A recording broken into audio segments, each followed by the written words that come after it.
Hello, अस्सलाम वालेकुम। तो आज ये मैं वीडियो बनाने आई हूँ एक ऐसे टॉपिक पे जो मैं बहुत टाइम से ऐसे मेरे माइंड में चल रहा था। और जब कल वैलेंटाइन डे था तो मुझे ये लगा कि बात करनी चाहिए कि Valentine day first of all हमारा तो है नहीं। और उसके पीछे की जो कहानी है वो एक अलग कहानी है, लेकिन लोग अपने-अपने तरीके से उस दिन को उनको बस रीज़न चाहिए कुछ करने के लिए, और कुछ लोगों के लिए तो बस ये एक बिज़नेस का ही तरीका है। तो वो चीज़ें तो जब मैं सोच रही थी मैं कि वैलेंटाइन डे हो, मदर्स डे है, फादर्स डे है, और ये बर्थडेज़ होते हैं। तो ये सारे डेज़ मुझे ऐसा लगता है कि इसमें कहीं न कहीं माँ से प्यार है या बाप से प्यार है। या वैलेंटाइन डे जैसे है तो लोगों को लगता है सिर्फ़ ये लवर्स के लिए ही है। लेकिन अगर ये प्यार का दिन है तो ये किसी के लिए भी है, दोस्त के लिए भी है, सब रिश्तों के लिए भी है, हर किसी के लिए है। तो पहले तो हर किसी का यही कहना होता है कि हर डे ही सेम है, और कोई दिन भी ऐसा नहीं है कि ख़ास ही मनाया जाए कि मदर डे बस यही दिन ही मनाया जाए, या फादर डे यही दिन मनाया जाए, या वैलेंटाइन डे हो। तो प्यार है तो पूरा साल प्यार करो, अपने रिश्तों से मोहब्बत करो, सारा टाइम मोहब्बत करो, उनकी कदर करो, तो ये सारी चीज़ें होती हैं। तो मैं सोच रही थी कि हमारे लिए मेन सबसे पहले तो वो है हमारा क्रिएटर, जिसने हमें बनाया है, जिसके पास हमारी जान डालने की भी ताकत है, हमारी जान निकालने की भी ताकत है, और वो ताकत हम उनसे छीन भी नहीं सकते। मतलब कि हमारी ली हुई जान हम वापस भी नहीं ला सकते, हमारी उतनी औकात भी नहीं है, हमारी उतनी ताकत भी नहीं है। हम उनके बिना तो कुछ नहीं है। तो उनसे तो हमें बहुत ज़्यादा मोहब्बत होनी चाहिए, क्योंकि उन्होंने हमें इस दुनिया में आने का चांस दिया है। उन्होंने लाया है तो किसी मकसद से इस दुनिया में लाया होगा। इसलिए तो लाया नहीं होगा कि बेटा जाओ तुम अपनी जो है ना ज़िंदगी गुज़ारो, जियो अपने, मतलब अपने अपना जो करना चाहते हो अपने लिए जियो, और आ जाओ मेरे पास। डेफ़िनेटली उनका कोई तो मकसद होगा हमें यहाँ भेजने के लिए। फिर वो ज़रिया हमारे पेरेंट्स बने हैं हमें दुनिया में लाने के लिए। तो उन उनसे हर दिन प्यार करना चाहिए। और मुझे ऐसा लगता है कि हर दिन उन्हीं से जुड़ा है, अल्लाह से और उनके हमारे पेरेंट्स से। तो उनकी वजह से हम इस दुनिया में हैं। तो हमें सबसे ज़्यादा उन्हें प्यार करना चाहिए, और सबसे ज़्यादा शायद हम उनको ही टेक इट फॉर ग्रांटेड लेते हैं। हम उन्हीं को सबसे ज़्यादा शायद नाफ़रमानी करते हैं हम उन्हीं की सबसे ज़्यादा, जो हमें सबसे ज़्यादा प्यार करता है, और जो जिन जिन लोगों, मतलब अल्लाह और फिर हमारे माँ-बाप की वजह से हम इस दुनिया में हैं। तो मैं कल जब ये सोच रही थी, जब ये वैलेंटाइन डे था, तो मैंने कहा ये सब एक एक एक ऐसे रिश्ते के पीछे भाग रहे होते हैं जो अटूट भी नहीं होता है सम टाइम। मतलब इतने सारे लवर्स वगैरह होते हैं, ये एक के साथ होते हैं, फिर यही दूसरे के साथ भी वही वैलेंटाइन मना रहे होते हैं, फिर इनकी ज़िंदगी में कोई तीसरा आ जाता है और फिर वो उसके साथ वैलेंटाइन मना रहे होते हैं। और मैंने बहुत से ऐसे भी देखे हैं, मतलब कि वैलेंटाइन मनाया, 2 महीने बाद उसी वैलेंटाइन की धज्जियाँ उड़ रही थी भरी पब्लिक में, और फिर वो रिश्ता ख़त्म हो गया। और वो जब वैलेंटाइन मनाया गया था, वो रंग के लिबास जिस तरह से पहने गए, जिस तरह का सेलिब्रेशन हुआ, कोई सोच भी नहीं सकता था 2 महीने बाद ये एक दूसरे से अलग होने वाले हैं, इनकी धज्जियाँ उड़ने वाली हैं। तो ये कैसा प्यार है? तो मुझे ऐसा दिमाग में आ रहा था, और मैंने बोला कि जो जो हमें जिसे सबसे ज़्यादा प्यार करना चाहिए, हम उनके लिए क्या कर रहे होते हैं? जैसे कि हमारे पेरेंट्स के लिए। पेरेंट्स वो ऐसा नहीं है कि हमारे होने के बाद वो पेरेंट्स बनते हैं, वो तो जब पता ही चलता है उनको कि वो पेरेंट बनने वाले हैं, वो तभी से पेरेंट्स बन जाते हैं। फादर को तभी से फ्यूचर की हो जाती है फ़िक्र कि मेरा बच्चा आएगा तो इसलिए मुझे इतना कुछ करना है उसके लिए, कि वो आए तो उसके लिए मैं कर सकूँ। उसके बाद उसकी ज़िंदगी के कदम-कदम पर क्या करना है, कितना करना है, कैसे करना है, वो फादर्स को फ़िक्र हो जाती है। और मॉम को तो उनसे भी ज़्यादा डबल फिक्र होती है। वो एक एहसास जब उनके अंदर आता है ना, तब से वो माँ बन जाती हैं। वो अपने खाने, पीने, उठने, बैठने, सोने, हर चीज़ के लिए इतनी केयरफुल हो जाती हैं कि एक ज़िंदगी उनके अंदर पल रही है, और वो हर कदम, हर चीज़ बहुत फूँक-फूँक के, बहुत एहतियात से करते हैं। जो खा भी रही होती हैं, वो खाना भी वो ये सोचती हैं कि कितना उनके बच्चे के लिए जो है ना फ़ायदेमंद है। तो वो वहाँ से ही एहसास बदल जाते हैं उनके, और हर चीज़ में वो सोचती हैं कि भई इस कदम से मेरे बच्चे को कोई डैमेज ना हो, इस कदम से उसे कोई तकलीफ़ ना हो, तो वो वहाँ से ही माँ बन जाती है। और फिर जब वो पैदा होते हैं, फिर एक अलग वो पूरे प्रोसेस से गुज़रती हैं, फिर उसके बाद से वो कभी ख़त्म ही नहीं होता है। उनका चलना हो, उनका आगे ज़िंदगी में स्कूल जाना हो, कॉलेज जाना हो, एक एक जैसे-जैसे हाथ छूटते भी जाते हैं, लेकिन माँ का कंसर्न नहीं छूटता है। माँ का वो वहीं रहता है। फ़ादर फिर भी कहीं न कहीं जो है चीज़ों को समझ लेते हैं कि भई हाँ, दुनिया दारी करनी है उन्हें, मगर माँ का कंसर्न ना कभी नहीं ख़त्म होता है। यहाँ तक कि माँ इस दुनिया से भी आसानी से नहीं जाती है। उन उ उसको वो भी फ़िक्र रहती है। उस टाइम पर भी उसके लिए मुश्किल हो जाता है दुनिया से छोड़ के जाना अपनी औलाद को। तो इतना उनका रिश्ता रहता है, और इतना ज़्यादा वो कंसर्न करते हैं आपके लिए, इतनी कुर्बानियाँ देते हैं, अपनी इतनी ख्वाहिशों को दबाते हैं, अपने सपनों को खो देते हैं, बस कि हमारा तो कोई नहीं, अब हमारे बच्चे का ही है सब कुछ। तो वो दिन से ही, जैसे मैंने बोला ना, वो एहसास जब उनके अंदर पनपता है ना, तब से वो माँ बन जाती हैं, तब से ही वो फ़िक्रें लग जाती हैं, और वो कभी ख़त्म नहीं होती। तो सबसे ज़्यादा उनको प्यार करना चाहिए, हर दिन करना चाहिए, हर स्पेशल डे उनके लिए और स्पेशल बनाना चाहिए। उनको बताना चाहिए कि आप आप हो सारा प्यार हमारा, क्योंकि लोगों के लवर्स बदलते रहते हैं, लोगों के रिश्ते बदल जाते हैं, पर एक रिश्ता जो होता है वो होता है पेरेंट्स का। पहले तो क्रिएटर का, फिर पेरेंट्स का, जो कभी नहीं बदलता है, कभी नहीं बदलता है। उनका कोई बदल ही नहीं होता है। तो सबसे ज़्यादा तो उन्हें ही स्पेशल डेली फ़ील कराना। तो मैं ऐसा सोच रही थी कि हम सबसे ज़्यादा उन्हीं के साथ जो है ना, हम सारी दुनिया को भूल देंगे, सारी दुनिया को दिल देंगे, सारी दुनिया को सब कुछ करेंगे, क्योंकि हमें पता होता है कहीं ये हमारे नहीं हैं शायद, और इनको ऐसी ही चीज़ों से बहलाएँगे तो शायद ये हमारे हो जाएँ, हम कुछ देंगे तो ये हमारे होंगे। मगर वो रिश्ते जो बिना कुछ लिए, बिना कुछ दिए आपके हमेशा रहते हैं, आपके बुरे रवैये के साथ भी, मगर वो आपके रहते हैं। और वो बहुत बड़ी बात होती है।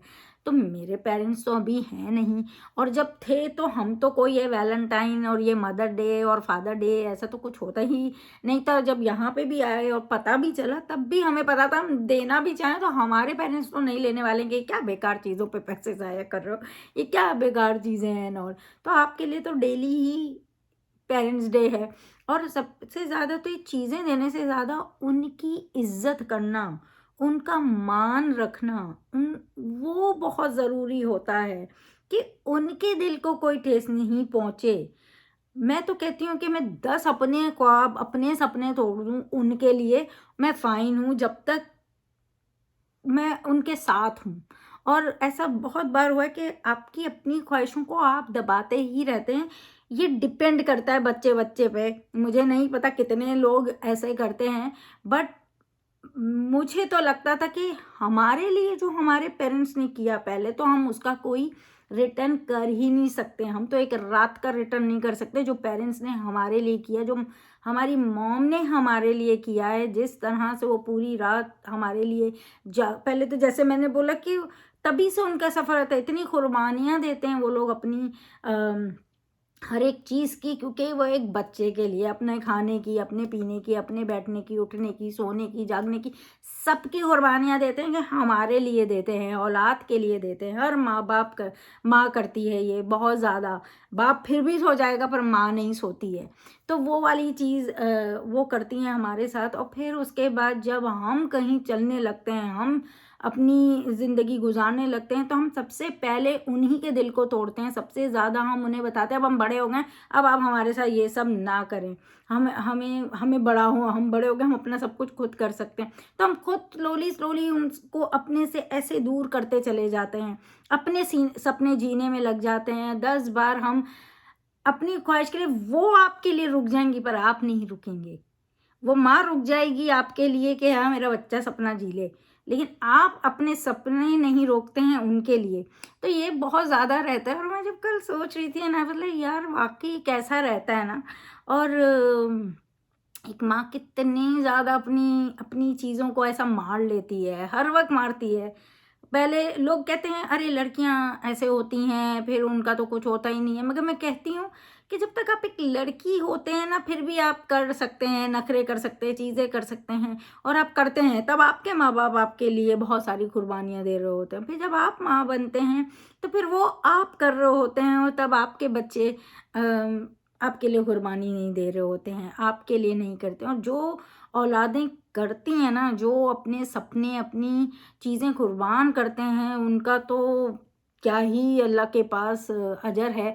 और मैंने देखा है, ऐसे बहुत से लोगों को देखा है कि जिन्होंने अपने पेरेंट्स को नहीं छोड़ा है, अपने पेरेंट्स के लिए अपनी मोहब्बतें छोड़ दी हैं, अपना सब कुछ छोड़ दिया है, पर अपने माँ बाप को नहीं छोड़ा। ऐसे भी हैं लोग, और जिनका बहुत बड़ा रुतबा है ऊपर वाले के पास, जिन्होंने ऐसा किया है कि अपनी ख्वाहिशें, अपने सपने, अपनी हर चीज़ को माँ बाप के लिए मार दिया है। उनका तो फिर अजर ही अलग है, क्योंकि माँ बाप उतना करते हैं उतना आपके लिए किया होता है। It's not easy. जो औरतें माँ, ऑफ कोर्स जो माँ बनी हैं, वो जानती होंगी कि कितना मुश्किल रहता है ये पूरा प्रोसेस।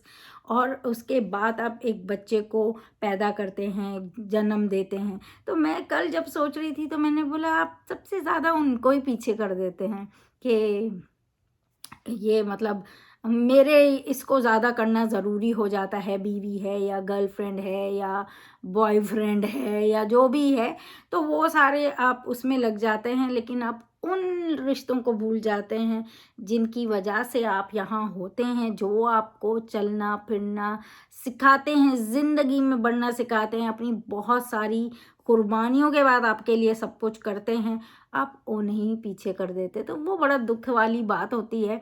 मगर जो बच्चे करते हैं वो बहुत अच्छी बात है कि वो अपनी मॉम को भी उतना ही स्पेशल फील कराते हैं जितना वो या अपने डैड को टाइम पे इतना स्पेशल फील कराते हैं, अपने पेरेंट्स को इतना स्पेशल फील कराते हैं जितना वो डिज़र्व करते हैं, या उनसे ज़्यादा वो डिज़र्व करते हैं। तो ऐसा होता है तो बहुत अच्छा होता है। लेकिन बस मुझे ऐसा दिल में आया, मुझे बड़ा ऐसे कल हो रहा था, एंड मुझे बहुत दिनों से ये बात काफ़ी मेरे चल रही थी, ये तो कल ज़्यादा हाईलाइट हो गई। लेकिन मेरे चल रहा था कि एक माँ जो होती है ना, उसके लिए आसान भी नहीं होता अपने बच्चे को छोड़ के जाना। हाँ, जब तक एक मुकाम पे पहुंच जाए, या उसके वो इतना वो हो जाए, वेल सेटल हो जाए, या वो इतना ज़िंदगी में चलने और रहने के काबिल हो जाए ना, फिर भी शायद वो चली जाए। लेकिन अदरवाइज़ अगर उसे पता है उसके पीछे एक औलाद ऐसी है, या उसकी औलाद को ज़रूरत है, और वो नहीं छोड़ के जा सकती है। हाँ, अगर फादर है तो भी बहुत मुश्किल होता है, एक माँ के लिए बड़ा मुश्किल ऐसा रहता है। क्योंकि मैंने खुद की मॉम को भी ऐसे देखा है कि हम जब तक उधर थे, वो नहीं गईं, लेकिन हम वहाँ से निकले और वो फिर चली गईं, और ऐसा लग रहा था कि उनको होल्ड किया हुआ हो, वो सिर्फ़ इस वजह से नहीं जा रही हूँ जबकि उनका वक़्त हो गया था, लेकिन वो नहीं जा रही हूँ, ऐसा मैंने फ़ील किया है। और कुछ ऐसी चीज़ें हुई थी कि मैं खुद हैरान थी कि ऐसा बोल के ये ऐसा क्यों देखा, या ऐसा क्यों अगर ऐसा ही देखना था तो ऐसा बोला क्यों टाइप। तो लेकिन ये कि फिर अब जान पाई कि शायद वो उनके लिए मुश्किल हो रहा था जाना, इसलिए। और इसीलिए कहीं न कहीं अल्लाह ताला ने हमको दूर किया उनसे, ताकि वो जा सकें। तो फिर मुझे समझ आया कि हाँ, एक माँ के लिए कितना मुश्किल होता है अपनी औलाद को छोड़ के जाना, उन्हें अपनी उस औलाद की फ़िक्र होती है। और तो बस ऐसे ही मेरे दिल में आया, और मुझे लगा कि आपके पास जब है ना, तो प्लीज़ कोशिश करें कि उनको तकलीफ़ ना हो, उनको दुख दे के कुछ पाना अच्छा नहीं है। एटलीस्ट उनकी रज़ामंदी से है, वो खुश उसलूबी से आपको करने देते हैं तो डेफ़िनेटली, पर अपने सपने, अपनी खुशियों के लिए उनको नहीं तंग करो, उनको उनको उस जगह ना खड़ा करो। क्योंकि वो बोलेंगे तो नहीं आपकी खुशी के लिए, लेकिन मैं समझ सकती हूँ कि उनके लिए कितना मुश्किल होता है अपनी औलाद को आप अपने अगेंस्ट कुछ करते हुए या आपकी ख्वाहिश के अगेंस्ट कुछ करते हुए देखते हुए, और फिर वो अल्लाह से तो दुआ करते ही रहते हैं, क्योंकि डेफ़िनेटली वो तो हैं ही, सबसे ऊपर तो वही हैं। और फिर हम दुआ ही करते हैं कि अच्छा हो उनके साथ, उनको अच्छी गाइडेंस मिले, अच्छा सब कुछ हो। तो मुझे बस ऐसा ध्यान आया कि यार मुझे बोलना चाहिए, क्योंकि ये मेरे मन में चल रहा है, मेरे दिमाग में चल रहा है, और ऐसा सब कुछ देख के मुझे बहुत ज़्यादा होता है। जो लोग करते हैं मुझे वो बहुत, मैं उनको कहती हूँ कि बहुत अच्छी बात है, लेकिन जो लोग बहुत ज़्यादा जो है ना अपने पेरेंट्स को ऐसे मतलब लेने लगते हैं ना कि अरे हाँ, नहीं, नहीं वो तो समझ लेंगे, हमारा बस हो जाए टाइप, तो वो बहुत बुरा लगता है कि नहीं, आपकी ज़िंदगी में अगर आप अपनी कुछ खुशियाँ उनके लिए भी कुर्बान कर देते हैं ना, तो उसका अजर वहाँ बहुत ज़्यादा है, बहुत ज़्यादा। पर उनके साथ टाइम गुज़ारना, उनके साथ रहना सबसे ज़्यादा ज़रूरी है, क्योंकि जब वो एक बार नहीं होते हैं ना, तो आप ही ढूँढ रहे होते हैं कि काश वो लम्हे हम उनके साथ गुज़ार लेते, काश वो टाइम हम उनके साथ बैठ जाते, काश वो चीज़ें हम एन्जॉय कर पाते, जो हमने शायद इस दुनिया के पीछे भागने-भागने में खो दिया। तो बस यही था, अगर मोहब्बत करते हो और मोहब्बत की कदर करते हो तो सबसे पहले तो अपने पेरेंट्स की कदर करो, पेरेंट्स को मोहब्बत दो, क्योंकि वो ज़्यादा डिज़र्व करते हैं आपका प्यार, क्योंकि वो वो ही हैं जिनकी वजह से आज आप साँस ले रहे हो। और डेफ़िनिटली अल्लाह के बाद डेफ़िनिटली, लेकिन वो रीज़न है, तो उनके लिए अगर सपने भी कम हो जाए ना, चलेगा, वो कोई मसला नहीं है, क्योंकि उस चीज़ का अजर ही अलग है, उस चीज़ का रिवार्ड ही अलग है। और ये दुनिया खो जाए चल सकती है, वो दुनिया नहीं खोनी चाहिए। तो बस इतना सा ही बोलना था मुझे। आई होप आपको मेरी ये बात अच्छी लगी हो, अगर अच्छी लगी हो तो लाइक करें, कमेंट करें, और अपना बहुत ख़्याल रखें। अल्लाह हाफ़िज़, बाय बाय।